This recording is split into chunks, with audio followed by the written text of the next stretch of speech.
All right, we're back at Fresno Forward. I'm your host, Brock Tatum, and in the studio tonight we have Dutch Joens, Dutch Longshot Jones, I should say. Now, he's declined interviews with the History Channel, the Discovery Channel, National Geographic, and Time Magazine, but he has found the time to come in here and talk with us at Fresno Forward. We really appreciate it. So let's not make him regret it, everybody. Let's give him a round of applause. Dutch Jones. All right.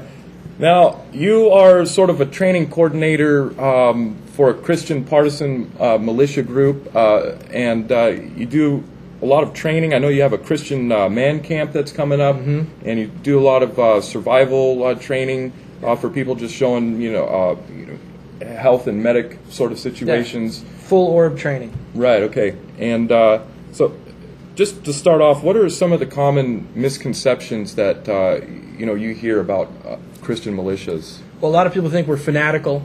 We want a theocracy. We want to enforce our beliefs on others. We exist within the whole realm of the militia movement. We understand that there are non-Christian militias. We understand that there are good militias and bad militias. We are a Christian militia, which historically goes all the way back to the Old Testament. They didn't have standing armies. The United States of America did not have a standing army. They relied upon the militia model.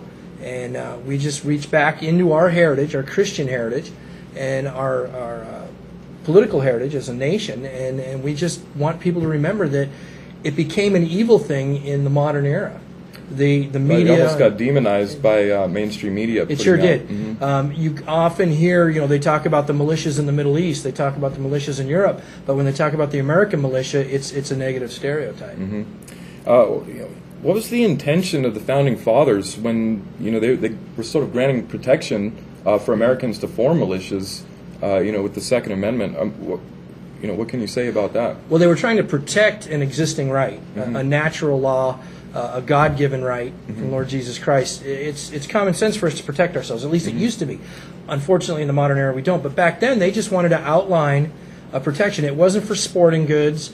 It wasn't for target shooting. It wasn't for hunting. It wasn't even for home protection.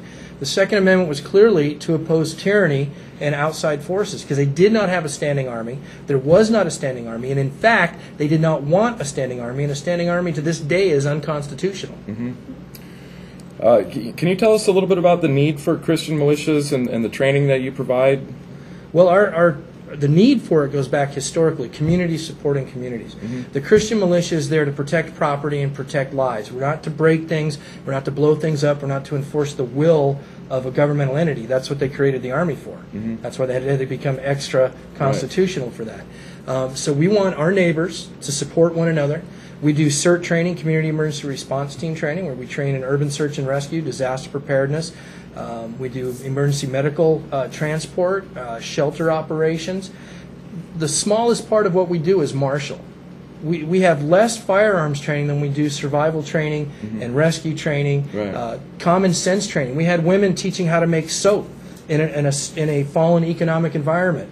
How to make dish soap, how to make laundry soap, how to can foods. Those basic necessities you can things that our founding fathers took for granted because they never thought that we would get so fat and stupid we'd forget to do them. Now, you've got a Christian man camp coming up, I think. We actually shifted the name. It's Christian Family Camp now because the women were like, hey, we want to get involved.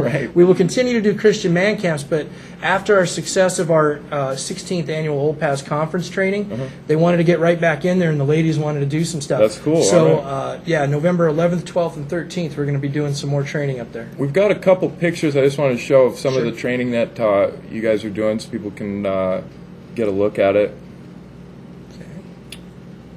Of course, that's our church. That's the church. Let's go to the next one.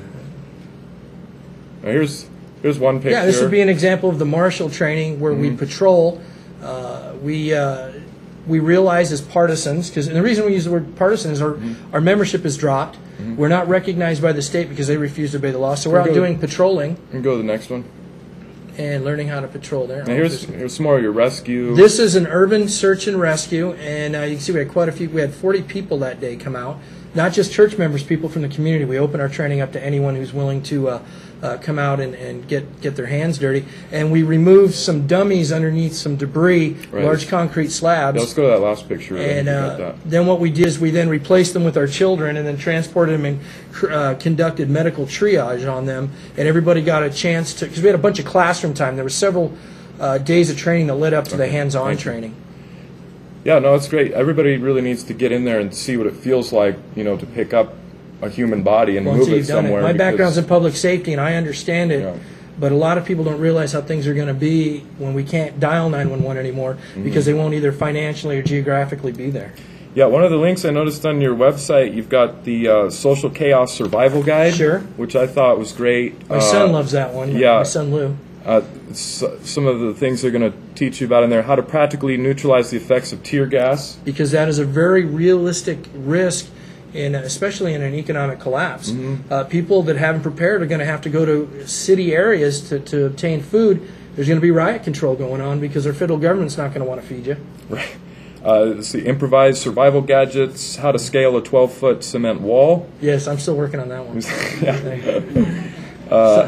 How to create a family rally point also. Yes, we teach that. That's one of the core elements, rally points and evasion. And you guys also do like land navigation out there? That's true. We're going to have a compass class coming up, map reading. Now, it's funny when I talk to other Christians about training and firearms and stuff, they kind of get standoffish about the whole firearm issue, like Christians shouldn't have guns or something. Well, they buy into the modern misconception, the myth, that Christians are to be all in the spiritual and not in the physical. If you look at early paintings of our founding fathers, even up until about the 1880s or 1890s, the fathers on the way to church were carrying weapons. The churches in the middle of the rows, they would stand their weapons. The men sit at the end of the pew for a reason, to protect the women. There are all these traditional things that have been pounded out, beaten out, and quite frankly, propagandized out of what a Christian male and a Christian's role is. We're not the ones that are rebelling. They're the ones that are rebelling against original dogmas and doctrines. Right. Now, you've also got a radio show that how do people find that? I'm on Liberty Tree Radio, which is a patriotic network, Monday through Friday from 6 to 7 p.m. Okay. Pastors on Thursdays with Practical Christianity. I'm also on our own website on DutchJoens.info from 6 to 7 Monday through Friday. And we have it goes up and down. Sometimes we get 10,000 hits, some days we'll get 5 hits. It's really hit and miss depending on who I'm interviewing. You probably know how that goes. Yeah. But when we're covering national issues, we have a larger audience. And you're pretty active in the community. I know you go to different, you just went to the general planning meeting for Agenda 21.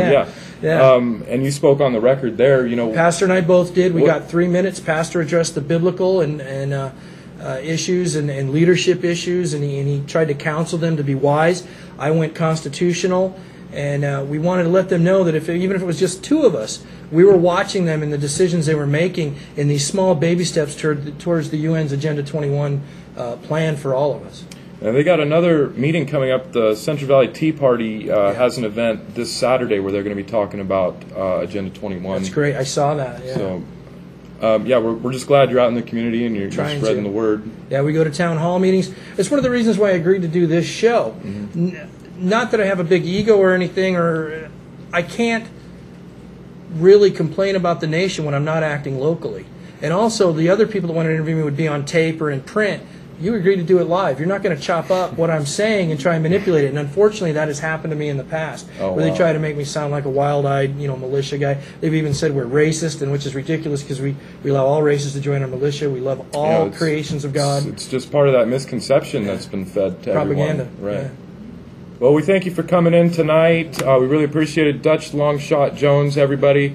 Check out his website. There's a lot of good information there, and just stuff that we should know anyway. Come visit us at church. Yeah. We have training one Sunday a month. Just go to the website. You'll see when we do it. Great. All right. Thank you, Dutch. Appreciate it. Good work here. All right. We'll be back in a minute, everybody. Stick around.